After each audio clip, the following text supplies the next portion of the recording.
Welcome back to This Random Life. My name is Juan Gonzalez, and these are our guests, Martin and Joseph from BCE. Want to do a quick explanation of you guys real quick? We'll just jump into some other fun stuff. Sure, all right. Go ahead. Well, let's see. My name is Martin. I'm the owner of BCE Entertainment promotion of indie wrestling here in Ocala. I go by the name of Eric Rebel Page. I'm the manager of the BCE World Champion, the Prophecy, Delgado. For now. So here we go. What do you need for now? For now. I'm Joseph Matthews. I'm the BCE Hardcore Champion. I've been the Hardcore Champion since November. I say for now because, that BCE title will look really good on me. Well, You have to get through a lot of people to get to Delgado. I mean, getting through the people is going to be one thing. Delgado's going to be the easy part. He's back in town. He was a Puerto Rican. Defending that vacation. Oh, he was defending it. Not even going on vacation. And after that, he was in Texas. I know Texas. Tennessee. You got me all wrong. He was in Tennessee.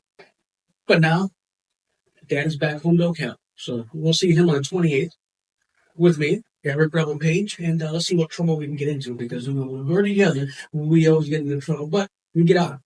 Howie Stockton he thinks he can run this business, and I've seen him already stick his nose between me and Delgado. So I don't know when he's going to sleep on Saturday, so I don't really care for him.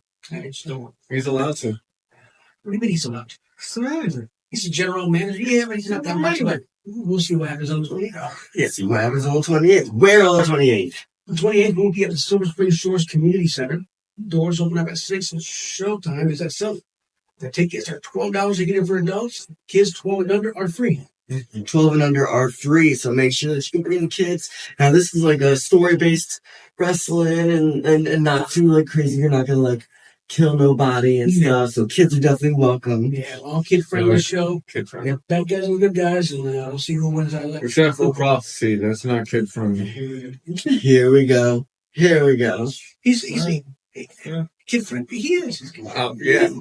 Fans, right? Oh, yeah. Yeah, let's go, fans like y'all. Okay. This is really good. 28th. I don't Fans know. have to kneel. Have a kneel. I don't know if you don't understand that booing and gang are two totally different things. Yeah. He doesn't get it. He doesn't get it. I respect Stu. He's a BC champ. He's earned that title just for right now. He's had it for about a year. Wow.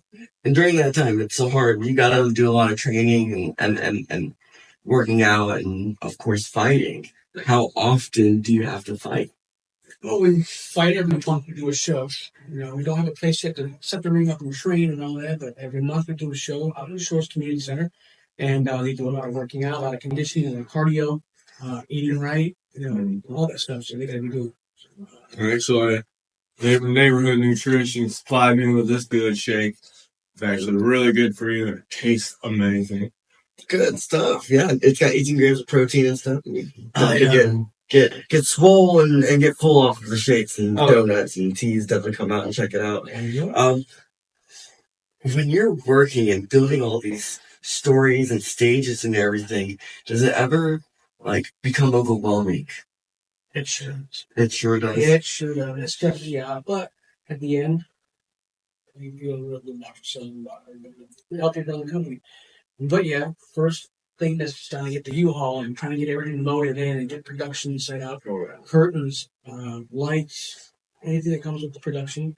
He helps out with the production, helps out with music, and Sport and I would be running around trying to get everybody and storylines ready and putting them on board and showing all that stuff. So it's a lot. So yeah, for a 2 hours, a 3 hour show that we do, and we promote for a couple months.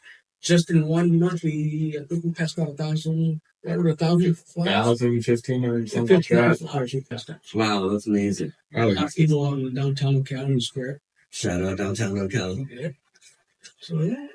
Do you of course, after, the stress of putting the show together and things, you have like this weight being lifted off you after the show. How far into or after the show does that weight get lifted and you're like, yeah, let's have some fun? Is it like soon as the show starts or maybe like a quarter after the show? As soon as you start seeing fans coming in. Yeah. Start seeing them fans coming in, and then at the last show we had, all the fans were in. Not even 20 minutes after the show started, they were saying, "We need more chairs." Yep. So we wheeled them out, and I think we did that like 3 times. And by the fourth time, they were saying, "Stay out of the room, standing room, Yep. no chairs." So we'll do that again on the 28th. Yeah, I mean, it's And very then after the show's done and that bell rings and it's it, show's done. That's when we feel like, oh, relax. And then relax. I would say after we clean up, that's usually Yep. Do you have like the after show like wires? Because I know me after a show, like I can't sleep. I have like another no. At the end of the show, I'm exhausted. After cleaning up, I'm pooped. I'm dead. But somehow when I get to Denny's, I'm like, let's go for like the next 4 hours. For the next 4 hours, Yeah. if you're wanted. I get the same thing. After the show, we're all tired and you just sit around when we're at we go to what's the place called? No. Yeah, that's good. That's Really good. It is good. the restaurant, Ale House. Yeah. We'll go to Ale House and we all hang out there. But at the same time, while we're hanging out, we're talking about the show, but we're already talking about the month. Yeah. July for the next show. July 12th will be the next show. Awesome. We never have dates. It's this weekend, Saturday, and July 12th. Like, Yeah, that's the beautiful thing about us. After the show ends, we're already talking about the next show. I mean, we're talking about shows, months in advance, and trying to get, and it's just never ending thing. So like once we get one show done, we're on to the next. We're on to get it better, on to getting more and growing and bringing more people in. Yeah, and it's crazy to see what we've done so far in just about over a year. So like it's been fun. Like these next few shows are going to be amazing, awesome shows. Like there's shows that you're not going to want to miss. yeah, I'm so excited to go check it out. I know growing up watching wrestling, it was always fun, being able to pick your favorite person, the bad guy or the good guy. You got cool moves and stuff that you've been doing growing up and things that you should have been doing. And it was fun. I'm really happy that you guys are like bringing it back and especially having some local like legends to come around and like can do this monthly where people can actually grow with their characters and see it becoming like it's definitely the best way to do it. I'm excited that I'm even invited to come to the whole thing and set up at 9 a.m. Man. That's wild. Set up at 9 and we'll be there all day until showtime until We'll probably leave about midnight that night. Yeah. After break down and clean up and everything. Yeah. And then take everything back to the way and take the U-Haul back. And these amazing wrestlers and workers we had, they'll work from 9 until midnight, do amazing matches and get beat up, and they're still helping up, clean up, still making sure everything's done by the time we leave. So it's like they're really putting their hearts into it. They're pushing forward with it. We're trying to make this the best promotion that you can make it. Hell no. We got about 14 members in the roster, and they're all respectful and humble guys. I appreciate them very much. I really do. I want to give a special shout out to my TRL members and friends and performers. I love you all, you guys. Hearing all of them talk about how awesome their crew is makes me think of you guys, and I love you guys. Thank you so much. Thank you. Let me get a little weird with y'all. Listen, do you like it? What do you think about aliens? Oh man, I there's something out there. So and this is how I go down with everybody. So you're telling me that within our galaxy alone, we have an estimated statistically 1 billion Earth-like planets. Right. And you're telling me there's no civilization out there. Now, do I believe there's a higher civilization that can already cross through space-time, with warp speed? That's not, I can't I don't want to say yes, I don't want to say no, but yeah, I do believe, we have to have something out there. Even if We're it's talking not about like 44 billion light year universe, known universe, and saying that we're the only ones Right. here. even if they can't build spaceships and go like Yeah. to another planet and do things, there's Exactly. probably life on that planet. Exactly. Right. Watching the same teeth. Or don't even know about us. Maybe we're the ones thinking about them and they have no idea, like, oh, we are the only things in this galaxy, right? Like, we're the ones that are advanced to us. I do blame Stargate SG-1 for that, but Stargate, yep. Stargate, that was a good one. yeah, it was. Yeah, you think there's just something out there? And I think there Yeah. is. There's a lot of signs, especially at night. You see, you're sitting out in the dark and watching all the skies. When I see a falling star, I'm right. pretty sure it's a falling star. That's just Spaceship Oh, watching. yeah. I love I think there's space. something. Going past Earth, lock the doors.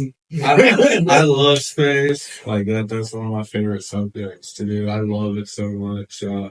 Here's an interesting fact. If you were standing still and I was running and we were looking at Andromeda, and as I run past you, we both look at Andromeda at the same time in the same spot. What I would see is months away from what you would see. Yes, because you're moving with the Earth's speed. And yeah, it's a very crazy science, but yes, I totally know. If I'm staying still and you're moving, we're looking at the exact same star. We're looking at two different timelines of that star. Exactly. It's crazy. Like What? What? Like my favorite picture I have as my background is a little blue flare. Yeah. From the 70s, from the Voyager, from outside of our solar system. Like that's one of my favorite pictures to think about. It took a picture of the Earth from almost a light year away, and uh, that picture just alone, like you think about it, if you could zoom in, that picture would be like months old compared to the time it took to picture. Right. Because First off, that part is awesome. Taking the picture and then sending it back. Oh yeah. Yeah. It would be crazy just to think about that stuff and the universe itself. It's massive. It's fun to think about. What if it's just us looking back at ourselves? I mean, we left the Earth and then went to explore and have been just sending messages back. It's possible. Could be. Could be. All right. So that's awesome. What do you think about witch spells, magic? Oh, I believe in that. Okay. Now, how so magic or witches or Gargoyles and sure? Okay. Well, Merlin put those on another dimension back in the day. But that's a whole other old story. I read up on a lot of black magic and green magic. Yeah. It's cool. I've been reading that for about 4 or 5 years. Okay. Cool. Do you Really ever dabble?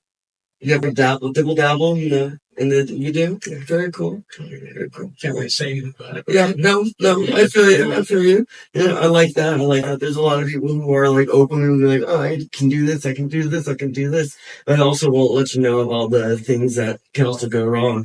So I mean, it's cool that you're very willing to just say it, but not also explain it because there's a very, very much deeper thing going on than just being like, oh, I like magic.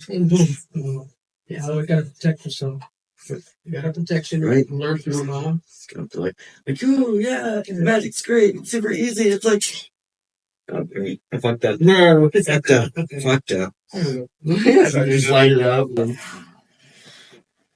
Yeah. Magic. But yeah, I learned from your mom. cool. What's your background? What's your nationality? Puerto Rican accent. I have friends who been into it. I have friends who are like priests and priestess in Wicca. I've never dabbled into it. It's just never been my thing. I've always been like more science and stuff like that. Yeah. I always love that. And I believe in it into a sense. Like, yeah, I do believe demons and angels and stuff like that can exist. I'm not going to doubt that at all. There's nothing to disprove it for me, and there's nothing to prove it for me. Right. I mean, I personally felt like I lived in a haunted house when I was a kid. That was stuff I seen, stuff I can't explain. Right. Like, was it haunted? Who knows? But I can't explain it. Yeah. So, like, it is one of those things, like, it's possible. Well, let me ask you, do you think magic is just science explained? Or science is just magic explained? I do believe a lot of magic, has a really, like, what's the word I'm looking for?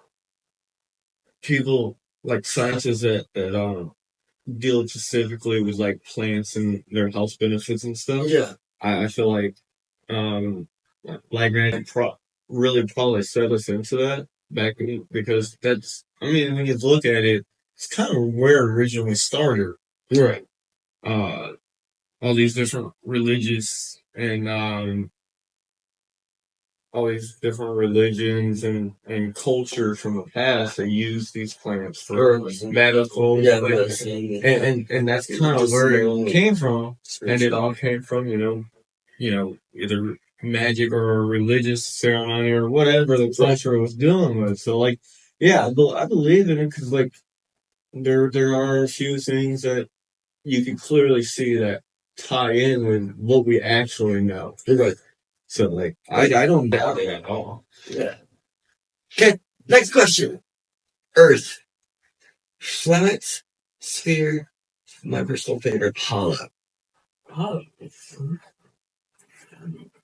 I think it's wrong. Do you think it's round?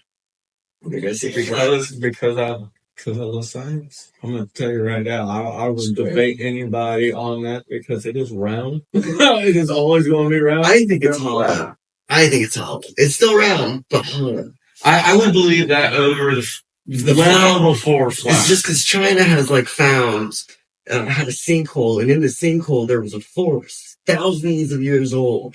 In the sinkhole, it actually like went down and found brand new species of insects and stuff that have not been like encountered before on this earth. Yeah, it's very possible Earth is hollow. I'm not saying like there's dinosaurs and like miniature elephants and like King Kong in there, but like it might be hollow. It might have something in there. They've also said that that the UAPs, since we're talking about aliens as well, UAPs actually, there are more UAPs coming out of our oceans than there is going into our atmosphere. Yeah. Yeah. So I mean, if you're gonna hide from people, might as well hide them in the ocean. We know what, like 3% of our ocean. Yeah, we don't hold those spaces, you know that, right?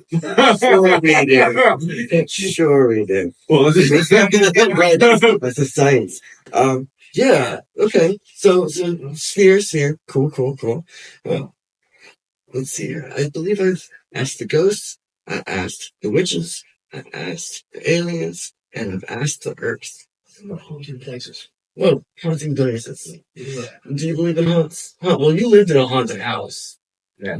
I say that I still do believe it's haunted, but for people who don't believe in ghosts, I'd say a lot of things that are not explained. I see. Yeah, I've had a ghost a ghostly experience myself. I was at a party. Of course, that's like we were drinking and stuff. But I was not drunk yet. I just got home from work to the party, and I went into the kitchen, and something knocked the cups off the counter, and I was like, oh, nothing was in the kitchen, so I was like, oh, it must be the music, basing in the house, and part of whatever. I bent down to pick up the cups, and it felt like something grabbed the back of my neck like this and held me down. And when I got up and turned around to swing on whoever it was, nobody was there. And it wasn't like a touch where it was like a physical, like painful thing. It felt more like a push, like pressure on my neck, not really a grip. It was very strange. That was my always ghostly. I had a couple. I mean, you're in Florida and it's 95 degrees out, and then all of a sudden, you can see your breath inside the house. And the AC's running, yeah, but not that cold. Not that cold. You can see your breath, and then next thing you know, the drawers start opening. Everything starts moving around. You can see things flying around. And then all of a sudden, you can't see your breath, everything stops. Do you think that has anything to do with the magic you're trying to do? Never. Never know. It's interesting. It's all interesting. And my brother-in-law, he used to work at a body shop, and they brought in a hearse. On that property, they used to be a doctor's office years ago. And they made it into a big house, with all the patients there. It was back when polio and all that stuff was going on. Patients were dying left and right. Doctor got stressed about it and went upstairs and hung himself. So, years later, they make it into a body shop. The house is still sitting there. Oh, He man. spends the night, and he hears footsteps up and down hallways. Really cold spots. And he walks by and looks right through it. And then the day he was taking funeral hearse. Yeah. And going back and forth, putting the clear, and as he looked back, there's a little girl right behind him. Oh, my God. Turned around and she was gone. And he said, that's it. So he's out. He's out. He went out and told the owners about it. He put a rosary inside there. Before that, they brought the dog over, and the dog was not going there. Really? The dog was just stood there, just barking and growling. So my brother looked to the rosary and put it in there and shut the doors. And that was it for a couple hours. And they brought the dog back, and he was scooting around and smelling nothing. That house I lived at, we had 2 cats, and one of the cats named Terry, one of my childhood cats. I mean, this thing would literally, I watched her attack a huge black Labrador. This cat was fearless. She would not stay on the property at all. She'd come and eat and leave the property. Not even just the house, the property. You would not see her on the property at all. The only place she's ever been like that was crazy. Yeah. Wow. Oh, it is. Yeah. And that me, my brother, and my sister, and my mom, all full of stuff. In that house. It was That's so scary. Yeah, bro. But it got me into ghost hunters. I don't know if y'all remember that show back in the day. And I used to watch ghost hunters all the time. And because of ghost hunters, the one place that's on my bucket list is going to St. Augustine Lions. Yeah. I want to see if I can capture what they capture. I mean, just walking around St. Augustine, your battery drops. You feel it. Even just driving in there. It kills your batteries, whatever you're carrying around. It's such a battery, too. So guys, thank you for watching this random live and listening to us, jibber jabber on all the random things that we've got. You can check out us, BCE, Martin, Joseph, Saturday the 28th at 7 p.m. 7 p.m. 7 p.m. 6. Doors open at 6. Tickets $12, kids 12 and under, free. Make sure you guys come out. And Brick City Hot Dogs will be there. Brick City Hot Dogs will be there, so make sure we got food and stuff. Thank you guys so much for hanging out. You want to be part of the podcast? Come hang out at Neighborhood Nutrition. Hit me up. You got my contacts, my link. Thank you for coming to this random life. And if being weird is a thing, we're all about it. Yeah.